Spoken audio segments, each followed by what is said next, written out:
நாம் இன்னைக்கு பீட்ரூட்டும் ரவையும் வச்சு பன் தோசை தான் பண்ண போகிறோம். தோசை பண்ணுறதுக்கு அடுப்பில் கடாயை வச்சு 1 ஸ்பூன் ஆயில் விட்டு, ஆயில் சூடானதும் கடுகு, உளுத்தம்பருப்பு, கடலைப்பருப்பு, கொஞ்சமாக துருவின இஞ்சி, ஒரு பச்சை மிளகா பொடியை கட் பண்ணி போட்டு நல்லா வதக்கி விட்டுறலாம்.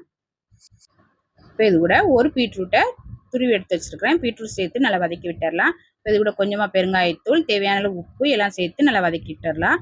பீட்ரூட் நல்லா வதங்கினது இது கூட 1 கப் அளவுக்கு ரவை சேர்த்துக்கலாம். ரவை சேர்த்து நல்லா வறுத்து விட்டுறலாம்.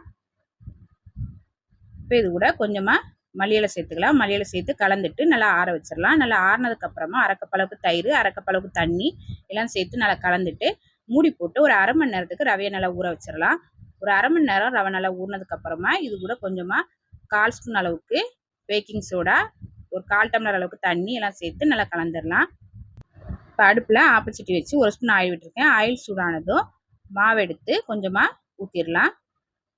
இப்போ மூடி போட்டு ஒரு சைடு நல்லா வேக வச்சிடலாம். ஒரு சைடு நல்லா வெந்ததுக்கப்புறமா திருப்பி போட்டுடலாம். 2 சைடும் நல்லா வேகிற வரைக்கும் நல்லா வேக வச்சிடலாம். 2 சைடும் நல்லா வெந்ததுக்கப்புறமா எடுத்துடலாம். ரொம்ப டேஸ்ட்டான பீட்ரூட்டும் ரவையும் வச்சு பன் தோசை ரெடி.